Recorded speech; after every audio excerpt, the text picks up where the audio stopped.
नमस्कार दोस्तों, DD red के एक और रिएक्शन वीडियो में आप सभी का स्वागत है। मैं हूं आलोक। तो भाई एक वीडियो की बड़ी डिमांड आ रही थी यार। रियल एंटरटेनमेंट टीवी का वीडियो है और Pakistani uncle says I was Hindu, Hindustan going to be super power. अच्छा जी, चलिए देखते हैं कि पाकिस्तान में बैठकर किसी मुसलमान ने ये क्यों कहा कि भाई मैं हिंदू था। चलिए लेट्स सी।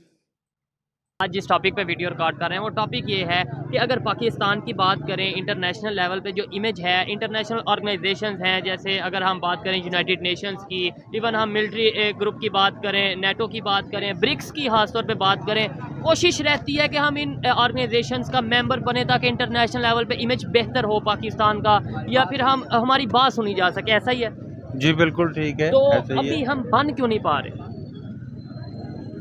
बस यार कुछ हम वो जो हमें करना चाहिए वो हम नहीं करते हैं ना। ठीक है, क्या करना चाहिए यही तो पूछ रहा हूँ। देखो मैं इंडिविजुअल लेवल पे अगर मैं बात करूं, ठीक है, हर शख्स जो है जिसके लिए वो नेचुरली इनक्लाइंड है या जो भी, उसको वो करने का मौका मिले ठीक है। और वो उसका मौका निकाले और वो उसको करे। हम्म। आप पूरी की पूरी कौम जो है वो वो उसमें तरक्की में चले जाएंगे। ठीक है, ये इंडिविजुअल लेवल पर ऐसे ही है। अच्छा, अब दूसरा पहलू जो है वो ये है कि समाज में आपके जो सिविल सोसाइटी है हाँ। वो अपनी कुछ ऑर्गेनाइजेशंस इस तरह बना ले कि वो अपने आप को डेवलपमेंट करने के रास्ते पर्सनली आप अपने अंदर कोई स्किल पैदा करते हैं। हाँ। आप अपने अंदर कोई चीज़ें लाते हैं। कैलिपर होता है आपका तो ही आप जी, किसी जी ऑर्गेनाइजेशन जी का जी आप अच्छे आदमी हैं। ठीक है हो ना, गया। आप कुछ ना कुछ पार्टिसिपेट कर रहे हैं कौम की जो भी है बेहतरी के लिए। जी। आपकी जो प्राइवेट ऑर्गेनाइजेशंस हैं वो करती हैं। अब दूसरी ऑर्गेनाइजेशन की शक्ल गवर्नमेंट बन जाती है। ठीक है, उससे आगे अगर आप जाएं तो उसमें आपकी वो जो जिसको आप इस्टेब्लिशमेंट कहते हो, ठीक है, उससे आगे जाएं तो आपकी रियासत आ जाती है। ऐसे ही है। ठीक है, ये बेसिकली ह्यूमन ऑर्गेनाइजेशन की ही शक्लें हैं। बिल्कुल ऐसे ही ठीक है, लेकिन आपको नहीं लगता, सॉरी आपकी बात को काटा, कि हमारी इंडिविजुअल से लेके और जितनी भी आपने स्टेट बताई हैं कि आप इंडिविजुअल, फिर गवर्नमेंट, फिर इस्टेब्लिशमेंट, फिर जो भी, वो सब डिस्टर्ब हुई पड़ी हैं आज के टाइम पे। ये हमने की होंगी ना। ठीक है। ये कोई फरिश्ता तो नहीं आता इधर ना। हाँ।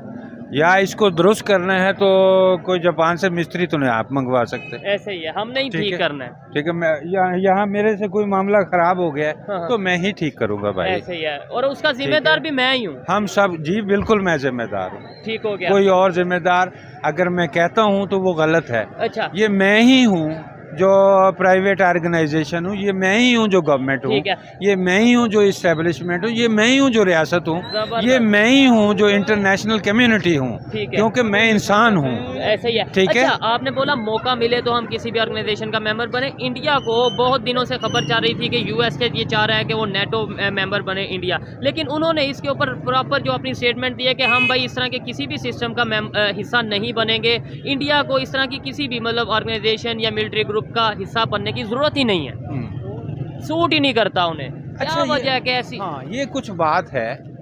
अगर आप थोड़ा जाओगे ना किसी बहुत बाखबर लोगों से बात करोगे, this is in which we are living, this is not the era of wars. जबरदस्त। ठीक है, आप उसमें से निकल चुके हो। ये जो इक्का दुक्का दुनिया में चीजें हो रही हैं, जैसे रशिया यूक्रेन, हाँ, ये किसी दिन कंक्लूड होनी है।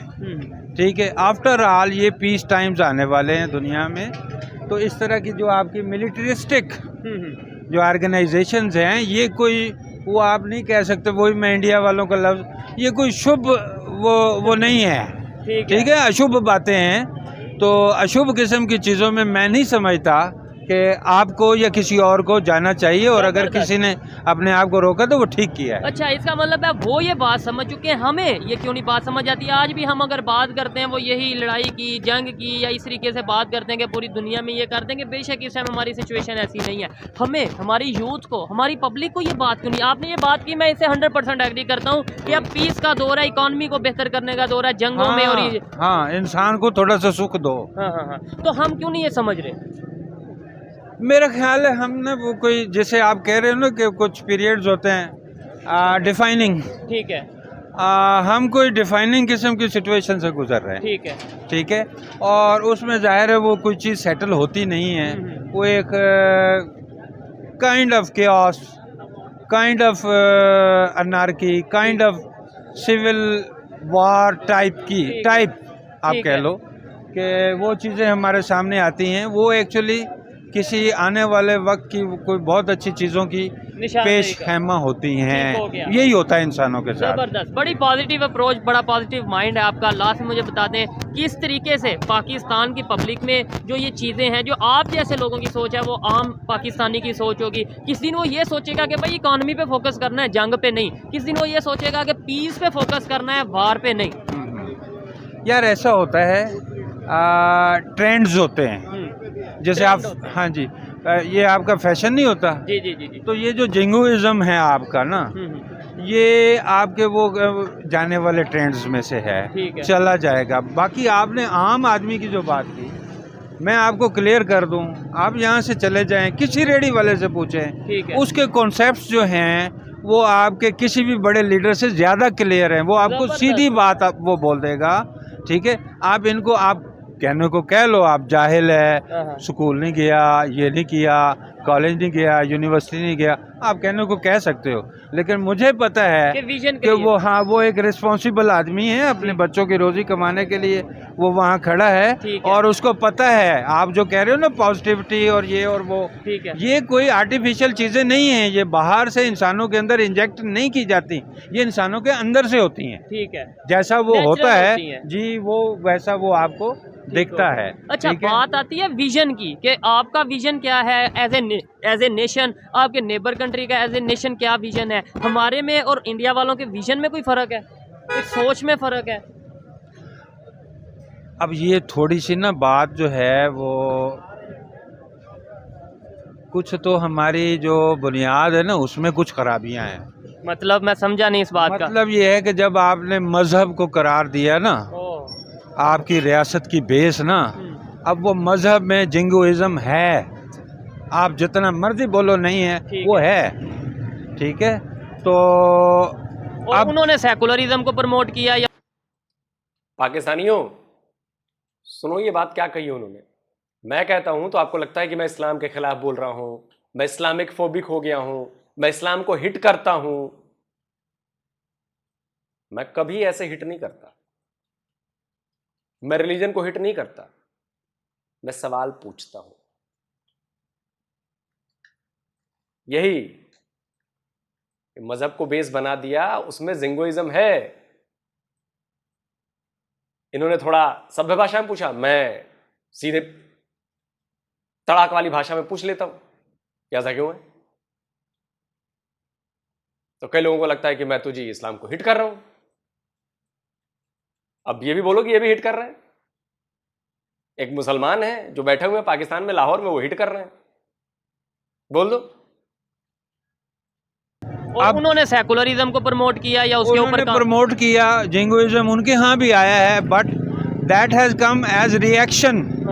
ठीक है ना, जो बाहर से इन्वेडर्स आए, उन्होंने जो कुछ in the annuls of history जो कुछ उनके साथ उन्होंने किया है, ठीक है, उसका रिएक्शन है, वो आ रहे हैं। ठीक है, इंडिया वाले अगर इस वजह से हुए कि वो रिएक्शन देते हैं, परमानेंट फिनोमिनन नहीं है वो वहाँ। ठीक है, जबकि आपके यहाँ मामला ये है कि आप कोई बंदा यहाँ से खड़ा आपके सामने होता है, मैं यहाँ ये खड़ा हुआ था, यहाँ वो मन सब्बा नबीयन फ़क़्तुलूहु, ये यहाँ इधर वो अनारकली के ऊपर लिखा हुआ था। ऐसे ही है। तो इस तरह की चीज़ें आप इन्वोक करके इस 21वीं सदी के दौर में क्या आप करना चाह रहे हैं? ठीक है, लेकिन देखें मैं एक आप चलो, आपको कोई बात है, कोई इख्तलाफ है, या आप कहते हो कि यार इसने बदतमीज़ी की है, आप कानून में जाओ। जब आप पब्लिक में ये बात कहते हो, इसका मतलब ये है कि आप पूरे के पूरे समाज को तलपट करने जा रहे हो। ठीक हो गया, और उसका नुकसान आपको भी होगा, आपकी सोसाइटी को, एवरीबॉडी हो रहा है। यस, ठीक है। ठीक है ना? यही बात मैं करने वाला था कि अगर लेट्स सपोज मुझे इनके जो पॉइंट है, जो इनकी ओपिनियन है, उससे एग्री मैं नहीं करता, मैं अपना राइट रखता हूँ, मैं बोलूँगा भाई आपकी बात से एग्री नहीं करता, लेकिन इसका मतलब नहीं कि मैं एग्री नहीं करता, ये गलत है और मैं इसको छोड़ूंगा नहीं, कत्ल सर तन से जुदा। ऐसी सोच से आपको नहीं लगता इमेज खराब हो रहा है? ऑफ कोर्स हो रहा है। इसके लिए कोई रॉकेट साइंटिस्ट नहीं चाहिए इस बात को समझने के लिए। एवरीबॉडी नोज ना, यहाँ हम लोग लड़ना शुरू कर देते हैं। ठीक है। ये मेरे साथ तू करते हैं, मैं इनके साथ मैं करता हूँ, ये करता हूँ, तो हम खराब कर रहे हैं ना चीज़ों को। इमेज देखो, इमेज कोई ऐसी चीज़ नहीं जिसको आप कहो कि हम इंसानों से या मेरी ज़ात से हट के कोई चीज़ है। ठीक है, मैं ही मेरा इमेज हूँ ना। जबरदस्त, ऐसे ही है। 4 जंगें हमने लड़ ली, हमें फिर भी सबक नहीं आया, हमें फिर भी समझ नहीं आई कि जंग में कुछ नहीं पड़ा सिवाय नुकसान तो के। समझिए ना, समझ 4 नहीं जंगों आया। में क्या फायदा हुआ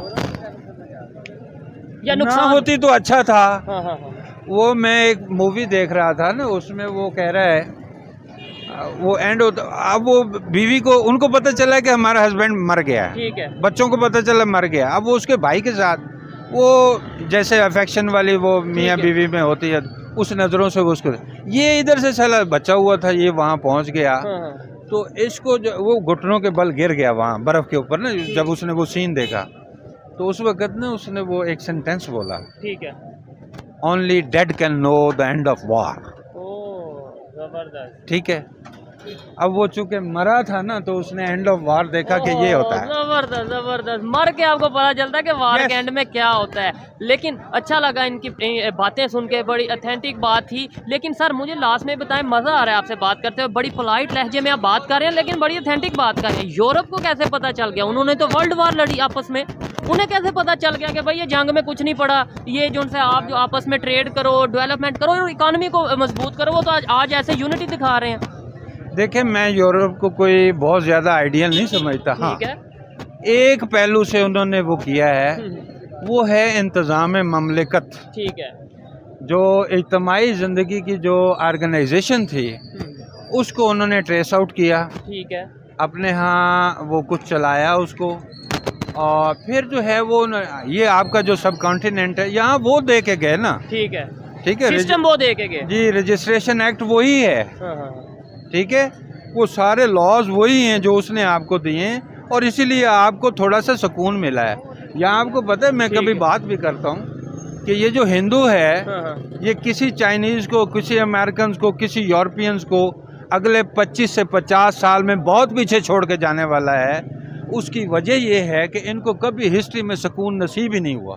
अच्छा, ये 75 साल पिछले जब उनको वो पुरसकून तरीके से वो कर रहे हैं, तो आपको पता है वो दुनिया के हर शोबे में जाके लीड कर रहे हैं। ठीक हो गया। ठीक है, और वो मजीद करने जा रहे हैं। आपने जो बात की है कि भाई उन्हें कभी सुकून नसीब नहीं हुआ, मतलब हाँ। उसके ऊपर, उनके ऊपर जंग मुसल्लत कर दी गई, कभी ना इन्वेडर्स आए ना। हाँ। आप एज मुस्लिम आए जो है, हाँ, वो कभी कोई आ रहा है, कभी कोई आ रहा है। ठीक है, वो यहाँ आगे जो है वो उनकी खवातीन को वो कर रहा है, बेइज्जत कर रहा है। मैं तो ये भी कहूँगा कि अगर मेरे बड़ों ने कहीं कलमा पढ़ा था, वो डर के पढ़ा था। उनको पता था कि मेरी इज्जत जो है महफूज नहीं है, मेरी जायदाद जो है वो महफूज नहीं है, और वो जो हमारी वो भी है वो भी महफूज नहीं है। ठीक है, इज्जत महफूज नहीं है। चाहिए आपने बड़ी बड़ी जो एक बहुत बड़ी बात इन्होंने कह दी ना। यही बात मैं कहता हूं ना, तो कोई पाकिस्तानी बिलीव नहीं करता है, लेकिन एक पाकिस्तानी ने बात कही। थैंक यू सर कि आपने ये बात कही, और ये बात सच है, और ये आज भी पाकिस्तान में हो रहा है। कई वीडियोस में देख चुका हूं। कल ही परसों एक वीडियो की मैंने, जिसमें बड़ा वो खुश होकर बता रहा था एक बंदा, शायद अनम का वीडियो था, किसका था, कि जी देखो हमने 1000 हिंदुओं को वहां कन्वर्ट कर दिया, वहां कन्वर्ट कर दिया। तो उसके जवाब में मैंने बोला कि जो प्रोटोकॉल वहां पे मिलता है, वो प्रोटोकॉल अगर मुझे मिल जाए तो मैं भी कईयों को वापस कर दूं। उसको कहने का मेरा मतलब ये था कि हमारे सनातन में कन्वर्जन का कोई कॉन्सेप्ट ही नहीं है, कोई कॉन्सेप्ट ही नहीं है कन्वर्जन का। आप सिर्फ पैदा हिंदू हो सकते हो, क्योंकि सबसे पुराना रिलीजन है, उस समय कोई और रिलीजन था ही नहीं, तो इसलिए हमारे लिए हमारा ही रिलीजन था, सनातन था, इसके अलावा कोई और रिलीजन था ही नहीं हमारे सामने। तो हमने वो चीज कॉन्सेप्ट बनाया ही नहीं। बाद में जितने भी ये कन्वर्जन वाले कॉन्सेप्ट आए, वो इसलिए आए क्योंकि उनके सामने और भी रिलीजन थे। तो आप अपने रिलीजन को कैसे बढ़ाओगे? जाहिर सी बात है, कन्वर्ट करा के, तभी तो तेजी से बढ़ेगा। अब कन्वर्जन के कई सारे तरीके हैं जो पाकिस्तान में अपनाए जाते हैं, और ये कोई 1-2 दिन में नहीं होती चीजें कि आज मैं गया और मैंने कनपट्टी पे बंदूक रखा और हो गया। नहीं, ये चीजें धीरे धीरे की जाती हैं। उन फैमिलीज को परेशान करना शुरू किया जाता है, टोकना, छेड़खानी करना, उन पर दबाव बनाना।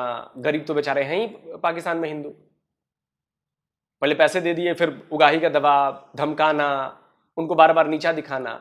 उनको इस कदर, अब ये पूरी प्रक्रिया में टाइम लगता है, 5 साल, 7 साल, 10 साल, धीरे धीरे इस कदर वो मोरली टूट जाते हैं कि उनको लगता है कि यार कोई रास्ता ही नहीं बचा। तो हमारी बेटियां उठाई जा रही हैं, हमें दाना पानी नहीं मिल रहा, सरकार की तरफ से सुविधाएं नहीं मिलती, रोज धमकी दी जाती है, हमें कुछ समझा ही नहीं जाता। तो कहते हैं कि यार ऐसे घुट घुट के जीने से अच्छा है कि चलो यार कन्वर्ट ही हो जाओ फिर। और जाहिर सी बात है कोई भी करेगा, जैसे कि इन्होंने बात कही कि आखिर कब तक कोई ऐसी चीजें बर्दाश्त करेगा। मैं इस प्रोटोकॉल की बात कर रहा था कि एक खुली छूट अगर मुझे मिल जाए कि भाई 50 साल तक आपको खुली छूट, पाकिस्तान में जाइए और जो मन करे वो करिए, वो कन्वर्जन बहुत इजी है। कुछ पैसे के दम पर कन्वर्ट हो जाएंगे, कुछ डर दिखाकर कन्वर्ट हो जाएंगे, कुछ की बेटियों को उठाकर कन्वर्ट किया जाएगा। जो पाकिस्तान में हो रहा है, मैं सिर्फ उस चीज को बदल दूंगा। ये अभी हिंदूज पे, क्रिश्चियंस पे और सिखों पे हो रहा है, उस चीज को उलट दूंगा मैं, वो मुसलमानों पे होने लगेगा। तो सेम 75 या 76 ईयर्स में फिर से वही होगा, मुसलमानों की संख्या गिरने लगेगी। ये एक रात में, एक दिन में नहीं होती चीजें। मोहम्मद बिन कासिम जब आया, सिंध में पहली बार इन्वेड हुआ और इस्लाम को दिल्ली तक पहुंचने में 500-600 साल लगे। क्यों लगे? क्योंकि काम धीरे धीरे होता है, एक बार में नहीं हो जाता, एक महीने में, साल भर में, 2 साल में नहीं होता। ये पूरा ताना बाना बुना जाता है इसके लिए। जो मियां मिट्ठू करता है, जो मियां मिट्ठू का मॉडस ऑपरेंडी है, जिस तरह से वो काम करता है, वही काम करना है। कोई भी कम्युनिटी हो, मियां मिट्ठू की जगह पंडित आलोक को रख दो, तरीके वही होंगे, बस सारा काम हो जाएगा। लेकिन समझ का फेर, कई लोगों को बातें समझ में नहीं आती। बड़ी जो सी ना गहरी बात की है कि भाई अगर आपके बड़ों ने या हमारे बड़ों ने कलमा पढ़ा, डर के पढ़ा, इज्जत को बचाने के लिए पढ़ा या जो भी है, लेकिन हमारे यहाँ पे तो हम हीरो कहते हैं, जो गजनवी आए या जो भी आए, तो ये आपको जायजा लेना चाहिए। ठीक है, इसके क्या वाकई वो हीरो हैं, और क्या वाकई हम लोग आपस में इतने घटिया हैं कि कभी मिल के बैठ नहीं सकते। ठीक है, ये आपको जायजा। ठीक हो गया। लास्ट में 75 साल में जो अगर आपने बोला कि उन्हें 75 साल मिले पीस के, हालांकि 4 जंगें फिर भी उसमें हो गई, आपने पीस बोला, खैर, लेकिन यह है कि वो अपनी मर्जी। वो इतना बड़ा नेशन है ना सर, इतनी बड़ी वो पॉपुलेशन है, इतना बड़ा एरिया है, वो जंगें आपके लिए सर्वाइवल का वो बायस थी, उनके लिए वो कोई बड़ा not a big deal. Yes, हाँ, ठीक है। अच्छा, आने वाले आपने बोला कि 20 साल, 25-50 साल में वो बड़ी दुनिया को पीछे छोड़ जाएंगे, चाइना को छोड़ जाएंगे, गोरों को पीछे छोड़ जाएंगे। इसकी वजह क्या है? क्या वो टैलेंटेड है? उनका ह्यूमन पोटेंशियल। तो हमारे में ह्यूमन पोटेंशियल नहीं है। और सिस्टम की अगर बात करें, हैं, लेकिन आपके अंदर पोटेंशियली कुछ बड़ी खतरनाक बातें हैं। क्या? फॉर एग्जांपल, ठीक है ना, जो आपकी वो जो इंक्लिनेशंस हैं for violence, that are dangerous thing. वो आपको भी पता है, मुझे भी पता है। एक्सट्रीमिज्म की बात कर रहे हैं, एक्सट्रीमिज्म आप कहना चाह रहे हैं? हाँ, मैं उसमें नहीं जा रहा, ये कॉइन। और मैं फिर कहूंगा, आपको लगेगा कि मैं आपके मजहब को हिट कर रहा हूं, लेकिन ये इस्लाम में है वायलेंस। आप इसको एक्सेप्ट करिए। और ये आज से नहीं है, आप जाकर आप ढंग से अपने प्रोफेट मोहम्मद की हिस्ट्री पढ़िए। क्या उस समय वायलेंस नहीं थी? क्या उस समय जंगें नहीं हुई हैं? क्या एक दूसरे को नहीं मारा गया, एक दूसरे को नहीं काटा गया? इमाम हुसैन किसने मारा? इस वायलेंस की बात करता हूं मैं, तो आपको लगता है कि मैं मजहब पर हिट कर रहा हूं।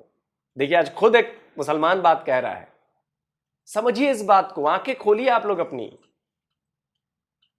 जहां पर प्रॉब्लम है उसको स्वीकार कीजिए और उसको ठीक कीजिए। की हुई वो उसके खास पॉलिटिकल मीनिंग है, मैं उसको ऑन नहीं करने जा रहा हूँ। ठीक है ना, मैं बात कर रहा हूँ वायलेंस की।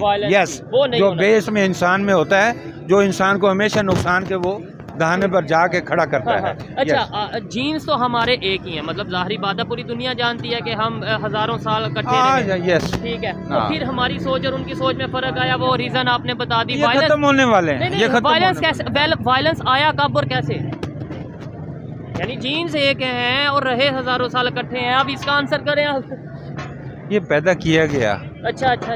ये पैदा किया गया। अगर आप वो खुतबा अलाहाबाद पढ़ो ना इकबाल का ना, तो उसमें कम्युनल वायलेंस और कम्युनल राइट्स की बात कर रहा है। ठीक है, बार बार कर रहा है। और वो कहीं भी ये नहीं बताता है कि इकबाल जो है, चूँकि वो एक दानिश्वर है और वो चीज़ों को बैठ के वो देखता है, वो कहीं भी नहीं बनाता है कि ये जो कम्युनल वायलेंस हो रहा है, इसके पीछे MI6 का क्या रोल था।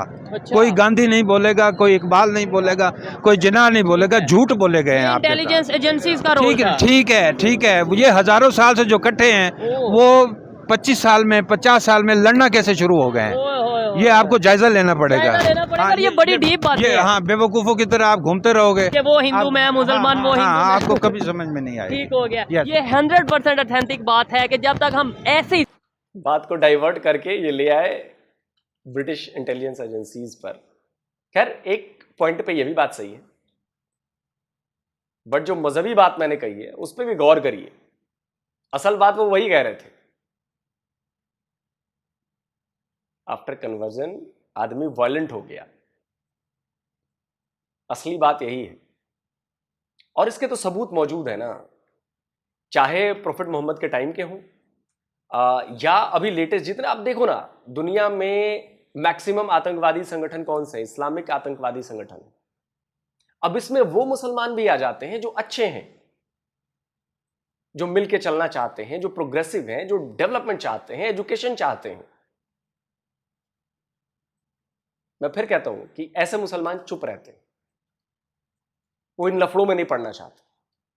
तो इसका फायदा वो चंद मुट्ठी भर उठाते हैं जो इस्लाम का नाम लेकर मजहब को भी बदनाम कर रहे हैं आपके, और पूरी दुनिया में इस्लामोफोबिया फैला रहे हैं।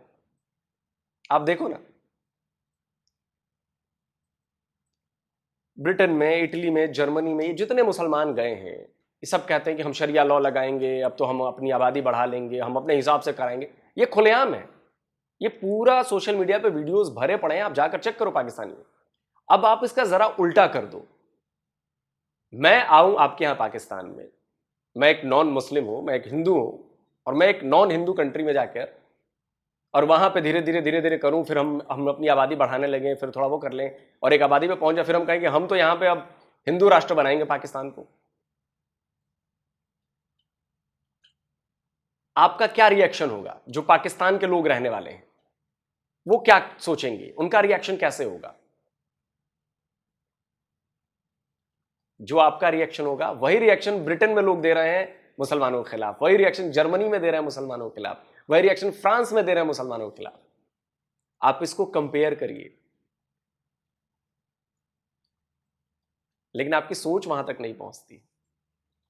से सिर्फ इतनी सी सोच रखेंगे, वो हिंदू हम मुसलमान, हिस्ट्री नहीं जानेंगे और कैसे हमें डिवाइड किया गया इस चीज को नहीं मानेंगे, तब तक हम चीजों को एक्सेप्ट नहीं कर पाएंगे। मैं समझता हूँ इंटेलेक्चुअली डिसऑनेस्ट लोग थे ये, जिन्होंने इन बातों को हाईलाइट नहीं किया। ठीक हो गया, ठीक है। सेपरेशन की बातों को या जो भी हिस्ट्री है उसकी बात, बहुत अच्छा लगा जी बात करके, बड़े पोलाइट वे में बड़ी ऑथेंटिक और बड़ी डीप बातें इन्होंने की हैं। बहुत शुक्रिया सर। अस्सलाम वालेकुम। वालेकुम सलाम जी। आपका नाम? मोहम्मद चांद जी। आपका नाम? बशर अली। बशर अली मोहम्मद चांद। और आपका नाम? अब्बास। अब्बास भाई। टॉपिक की तरफ बाद में आएंगे, पहले ये बताएं जो कल बजट बढ़ा है, उससे बजट जो पेश हुआ है उसके मोबाइल के रेटों में क्या फ़र्क आया है? सर मोबाइल के रेटों में कोई फ़र्क नहीं है, मजीद महंगे हो गए हैं, आवाम की पहुंच से दूर हो गए हैं मोबाइल, क्योंकि 30% टैक्स और लगा दिया गया है। देखें आईफोन 14 प्रो मैक्स की अगर बात करें कितने का अब आज अगर मैं लेना चाहूँ? सर, अगर आज आप लेना चाहते हो 5 लाख रुपए का मोबाइल भी नहीं मिलना आपको, क्योंकि जो इस तरह हालात कर दिए गए मुल्क के, मजीद बेटैक्स टैक्स पे टैक्स लगा दिए गए हैं। ये तो ज्यादती हो रही है ना आवाम के साथ। पाकिस्तान की करेंसी क्या है? पाकिस्तान की करेंसी रुपया है, और क्या है? रुपया है। पाकिस्तान चलता रुपये पे है या डॉलर पे? सर रुपये पे चलता है, ये तो उन्होंने ड्रामा बनाया हुआ, डॉलर के साथ चल रहा है, डॉलर के साथ चल रहा है। डॉलर तो पकड़ नहीं पा रही है डॉलर। आपने बोला रुपये पे चल रहा है, अगर डॉलर महंगा होता है तो फिर पाकिस्तान में महंगाई हो जाती है। तो यही बात है ना सर, अगर ये डॉलर रुपये से चले तो नहीं होगी, डॉलर से चलेंगे तो महंगाई होगी। अब देख रहे हैं चीनी करेंसी कह रही है, अब आप हमारे से चीनी करेंसी में काम करेंगे, करना कुछ नहीं चाह रहे। चाइना वाले ये कह रहे हैं चाइनीज करेंसी में काम करें, पाकिस्तान की पब्लिक चाहेगी कि चाइना की करेंसी यूज करें? जाहिर बात है चाहेगी सर, हर चीज़ उनकी सहूलत दे रहे हैं, वो हर चीज़ दे रहे हैं, वो कह रहे हैं करें, हमारे से कोऑपरेट करें, पर ये पाकिस्तान की सहूलत के लिए कोई कुछ नहीं करना, ये सिर्फ अपनी बेहतरी के लिए चाह रहे हैं सारा कुछ, कोई भी पार्टी है।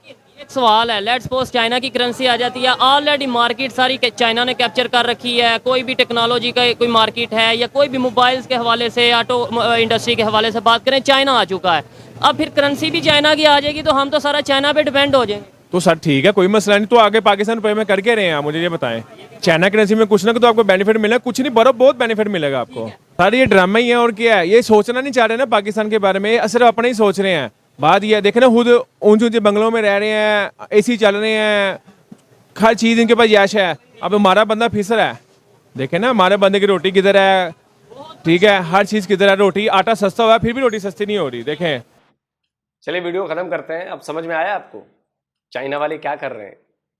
चाइना वालों ने एक कॉन्सेप्ट बिठा दिया और उसका नज़ारा दिख रहा है रिजल्ट, कि चाइना की करेंसी यूज कर लेंगे।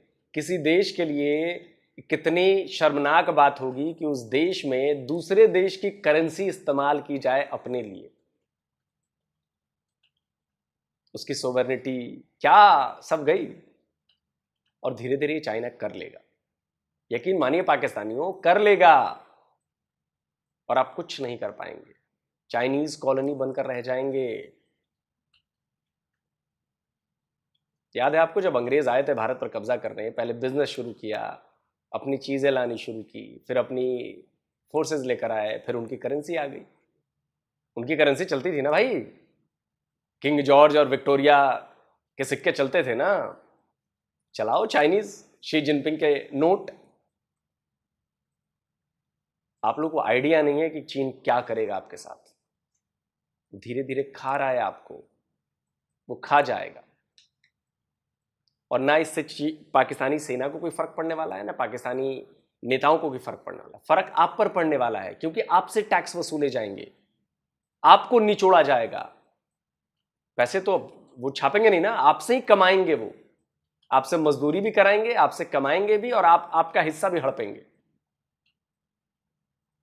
और उसके बाद आप चीखने के अलावा, चिल्लाने के अलावा कुछ नहीं कर पाएंगे, कुछ भी नहीं कर पाएंगे। इस बात को समझिए। और जो पहले वाले भाई साहब थे, वकील साहब, वो बहुत बड़ी बड़ी बातें कह के गए हैं, उनको भी समझने की और उनको एनालाइज करने की जरूरत। देखिए, पहली बार सुनेंगे ना तो आपको गुस्सा आएगा, ये हमारे मजहब के बारे में ऐसी कैसी बातें कर दी, उसने क्या कर दी। अब तो कर दी, लेकिन पहले उसको जो बोला गया है उसको ठंडे दिमाग से सोचिए। क्यों बोला जा रहा है, क्यों कहा जा रहा है? कोई तो वजह होगी, कुछ तो ऐसा है, कहीं तो कोई चीज है जिस पर गड़बड़ी हो रही है। उस पॉइंट को पकड़िए।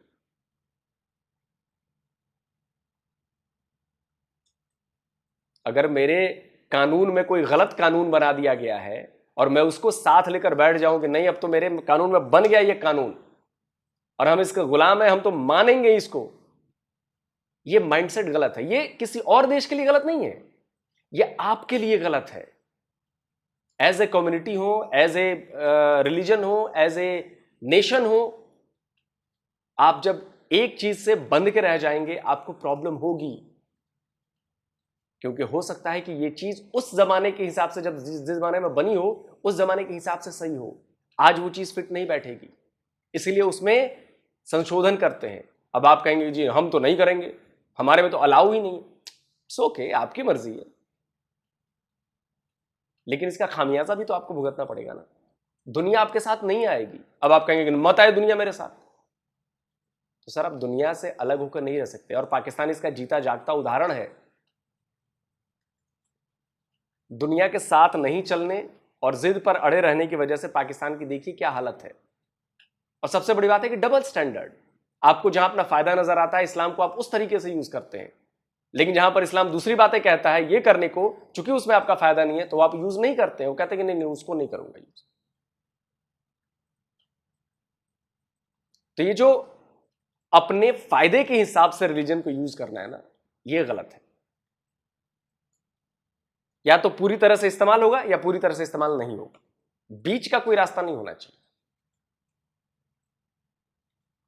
लेकिन आप लोग ये बड़ी बड़ी बातें समझेंगे नहीं, और जब समझेंगे ना तब आपको लगेगा कि हाँ यार बात तो सही कहता था बंदा, लेकिन तब तक देर हो चुकी इतनी कि आप उसको सुधार नहीं सकते।